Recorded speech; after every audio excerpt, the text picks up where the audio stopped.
शहाबुद्दीन जिंदाबाद का नारा लगा दिए थे, अमर रहे का नारा लगा दिए थे। शहाबुद्दीन क्रिमिनल है भाई साहब, आपको पता है। हथियारों का बड़ा जखीरा पकड़ लिया गया है और इसमें अब ये पता लगाया जा रहा है कि इसका तार कहाँ कहाँ जुड़ा हुआ है और इसमें कौन कौन लोग इन्वॉल्व हैं।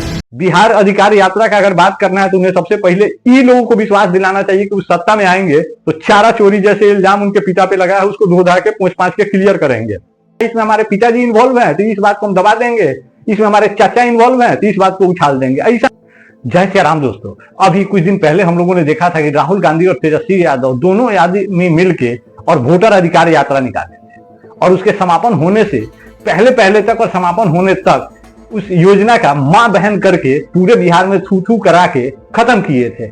अब आप लोगों को पता होना चाहिए कि 16 सितंबर 2025 से तेजस्वी यादव बिहार अधिकार यात्रा निकाल रहे हैं और इसका मेन मांग है कि चुनाव में पारदर्शिता हो और अपराध के जरिए वोट बटोरने वाले और पैसा के दम पे वोट खरीदने वाले पे कड़ा प्रहार करना। लेकिन सोचिए, पूरा बिहार जानता है कि पैसा और पावर के दम पे वोट किसको चाहिए होता है और किसको नहीं चाहिए होता है। और इसी सब आयोजन के बीच में वो तो 16 तारीख को चालू करेंगे और उसी के बीच में देखिए भोजपुर के शाहपुर में एसटीएफ और पुलिस का छापा मारकर पंकज राय और अंकित यादव को पकड़ा गया है, जो लोग हथियार का बड़ा तस्कर लग रहे हैं। गजब का हथियार पकड़ा गया है। 2 AK-47 मिला है, वो खाली नहीं फुल्ली लोडेड।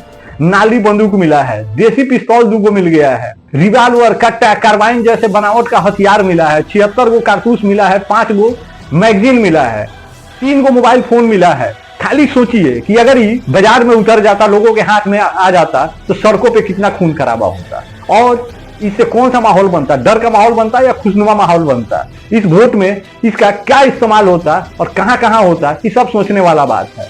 खैर, ये खेप कहीं पहुंचा नहीं, पुलिस प्रशासन ने धर दबोचा है और हथियारों का बड़ा जखीरा पकड़ लिया गया है और इसमें अब ये पता लगाया जा रहा है कि इसका तार कहां कहां जुड़ा हुआ है और इसमें कौन कौन लोग इन्वॉल्व हैं।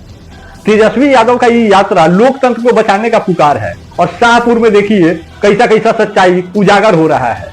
ये सब नारों का खेल है या नाक में नकेल कसने का, जोर दिखाने का खेल चल रहा है। ये सब सोचने वाला बात है। बिहार में गजब का कहानी चल रहा है। यहाँ कानून व्यवस्था, अपराध और सुरक्षा, ये सब सिर्फ इम्तिहान का पन्ना बन गया है जिसका कभी रिजल्ट आता वाता नहीं है। खैर, इसमें इल्जाम तेजस्वी यादव पे लगाना सरासर गलत होगा, काहे कि यहाँ 15 साल से तो एनडीए सरकार शासन में है और अगर इस तरह हथियार लोगों के घर तक पहुंचा हुआ है, लोगों के घर में उपलब्ध है, तो इसमें सरकार की नाकामी है। इन लोगों ने ढंग से काम किया नहीं, इनका पुलिस प्रशासन ढंग से जमीन पर काम किया नहीं है, इसलिए यहां मिल रहा है। वरना हथियार दूर का चीज हो जाता, लोगों को हाथ धोने के लिए पानी तक नसीब नहीं होता। लेकिन ऐसा हो नहीं रहा है और इस सब का देन एक वो है, नीतीश कुमार अभी बहुत कमजोर हो गए हैं और सच में अगर बिहार में अगर बदलाव चाहिए तो नीतीश कुमार को बदलना तो बहुत जरूरी है। अब आता कौन है ये देखने वाला बात है। 3 विकल्प अभी बिहार में चल रहा है। तेजस्वी यादव का चल रहा है, एगो नीतीश कुमार का चल रहा है, तीसरा का प्रशांत किशोर जी का चल रहा है। अब आप लोग देखिए इसमें कौन सा पसंद आता है, उसको सिलेक्ट कीजिए और जिसको भी सिलेक्ट कीजिए आपस में चर्चा करके और बहुमत से उसे सिलेक्ट कीजिए, रीजन के साथ। आप लोग ये मत सोचिए कि सिर्फ इसको वोट देना, क्यों देना है इस पे विचार कीजिए। बाकी तेजस्वी जी को उनके बिहार अधिकार यात्रा के लिए हार्दिक शुभकामनाएं और हम कहना चाहते हैं कि जैसे पिछला बार माई बहन करवा के और वोटर अधिकार यात्रा का समापन किए थे, वैसे इसको नहीं कीजिएगा। इसको बाकायदा इज्जत से और बढ़िया से शुरू कीजिए और बढ़िया से खत्म कीजिए। सुनने में आ रहा है कि 5 दिवसीय ही चलेगा बिहार अधिकार यात्रा और इसमें वो वहां जाएंगे जहां वोटर अधिकार यात्रा के दौरान नहीं पहुंच पाए थे। मतलब लोगों को कनेक्ट करना है, इनका कहने का मतलब यही है। इन सभी को पता है कि चुनाव का बिगुल कभी भी बज सकता है, आचार संहिता कभी भी लागू हो सकता है। इसलिए जो भी खाली वक्त मिल रहा है उसमें ये लोग चाह रहे हैं कि जनता के बीच रहा जाए, जो ही वोट बन जाए, जो ही उससे ही फायदा हो जाए। इसीलिए ये सभी लोग लगे हुए हैं। जनता को समझना चाहिए कि अगर तेजस्वी यादव को सच में बिहार अधिकार यात्रा का अगर बात करना है तो उन्हें सबसे पहले ये लोगों को विश्वास दिलाना चाहिए कि उस सत्ता में आएंगे तो चारा चोरी जैसे इल्जाम उनके पिता पे लगा है उसको धो धा के पूछ पाछ के क्लियर करेंगे। उसमें जो आरोपी है उन सभी को कड़ा से कड़ा सजा दिलवाएंगे। इस सब चीज पे तो बातें नहीं करते हैं। उनको बोलना चाहिए कि नीतीश कुमार का 70,000 करोड़ का जो घोटाला है या जिसका हिसाब किताब नहीं मिला है उसको उजागर करेंगे। इस सब मुद्दे को लेकर इनको जनता के बीच आना चाहिए, बताना चाहिए और निष्पक्ष होकर बात करना चाहिए। ये नहीं सोचे कि हाँ इसमें हमारे पिताजी इन्वॉल्व है तो इस बात को हम दबा देंगे, इसमें हमारे चाचा इन्वॉल्व है तो इस बात को उछाल देंगे। ऐसा नहीं होना चाहिए। बात निष्पक्ष होना चाहिए और जब निष्पक्ष बात करेंगे तो पब्लिक से डायरेक्ट कनेक्ट करेंगे। प्रशांत किशोर जी को पब्लिक क्यों चाह रही है?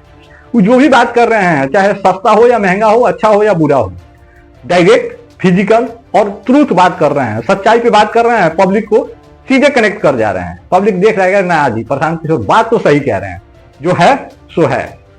यही दिक्कत है। और तेजस्वी यादव जी, आपको बिहार अधिकार यात्रा की हार्दिक शुभकामनाएं।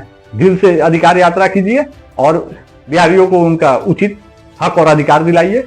इसके लिए हम सभी आपके साथ हैं। दिल से आपको शुभकामनाएं। लेकिन है अपराधी लोगों को साथ रख के नहीं, अपराधियों को सबको अंदर कराइए और अपराधियों को टिकट मत दीजिए। अभी कुछ दिन पहले आप चले गए थे सिवान और वहां जाके शहाबुद्दीन जिंदाबाद का नारा लगा दिए थे, अमर रहे का नारा लगा दिए थे।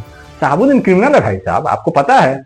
आपने पिछले बार ही कहा था कि शहाबुद्दीन जैसे अपराधियों को हम टिकट नहीं देंगे। अब क्या है, उधर रुख कर लिए हैं। नहीं कीजिए, ईमानदारी से, दिल के से जनता के साथ जुड़िए। जनता आपसे जरूर जुड़ेगी, इस बार ना सही अगले बार। लेकिन अफवाह फैला के आप सत्ता नहीं पा सकते हैं। बाकी मिलते हैं किसी नए वीडियो में, किसी नए कंटेंट के साथ। तब तक इन अपराधियों को कड़ी से कड़ा सजा दे सरकार और पता लगाए कि हथियार कहां से आ रहा है। एक तार से तो पूरा का पूरा जंजाल क्लियर किया जा सकता है, लेकिन ये लोग कर नहीं पाते हैं। अब पैसा इन लोगों को घेर लेता है या अपराधी का डर इन लोगों को सताने लगता है, यही पता नहीं है। बाकी जय सिया राम।